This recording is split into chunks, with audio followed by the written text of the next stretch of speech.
ஏன்னா ஒரு டேக் உங்களுக்கு நான் குடுக்குறேன். நீங்க ஒரு நல்ல மனைவி, நல்ல பெண், நல்ல அம்மா அப்படின்றப்போ, நான் விருப்பப்பட்டு தான் அந்த டேக்க ஏத்துக்கிறேன் அப்படின்ற அப்படிதான் விஷயத்துல. நம்மள மண்டை கழுவி வச்சிருக்காங்க. ஏன்னா ஓகே. சொந்த வீட்ல நம்ம பிறக்கிற மாற வேண்டியது வீட்லயே பெண்கள் தான். பிறந்த வீட்லயே நம்மள அப்படித்தான் மண்டை கழுவி வச்சிருக்காங்க. பிறக்கும் பொழுதே ஒரு குழந்தை வளரும்போது நீ நல்ல பொண்ணு. நல்ல அப்ப பொண்ணு தவறு இப்படி செய்ய நடக்கிற இடம் மாட்டாங்க. பெண்களுடைய வீட்ல தான். பெண்களுடைய வளர்க்கிற வீட்ல இடத்துல தான். தான். வளர்ப்பு விதமே இங்க பிரச்சனைக்குரியதுன்னு சொல்றேன் நானு. பெண்ணையும் ஆணையும் சரிசமமாக இங்க நம்ம ட்ரீட் பண்ணி வளர்க்குறோமா? பாலின வேறுபாடு வீடுகள்ல இல்லாம இருக்கா? அந்த கேள்வி நீங்க ஃபர்ஸ்ட் கேளுங்களேன். நீங்க அம்மாக்கள்ட்ட இருந்து தான் இந்த பிரச்சனையே தொடங்குதுன்னு நான் சொல்லுவேன். நீங்க வந்து சாப்பாடு வைக்கும்போதே நீங்க பாப்பீங்க, உங்க வீட்ல அண்ணனோ தம்பியோ இருந்தானா கறி எக்ஸ்ட்ரா ஒரு ஸ்பூன் அங்க வைப்பாங்க.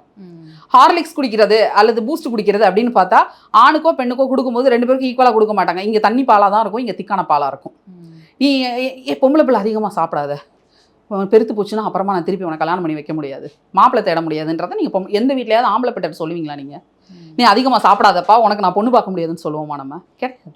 அப்போ சாப்பாட்டில் இருந்தே அன்றாடம் நாம் சாப்பிடக்கூடிய உணவுல இருந்தே பாலின பாகுபாடு வீட்டில் இருக்கு. அப்போ பெண் குழந்தைக்கு நம்ம என்ன சொல்லி பழக்கி கொடுத்துருக்கோம்னா, இருக்கிறத வச்சு சாப்பிடு, கொஞ்சமா சாப்பிடு, அடங்கிப்போ, நல்ல பிள்ளையாயிரு, good girls will not do this, good girls will not do that, good women will not do that, a good mother will not do this. திருப்பி திருப்பி அந்த குட்டுன்னு அதுக்குள்ளேயே தான். அது ஒரு பாக்ஸ்.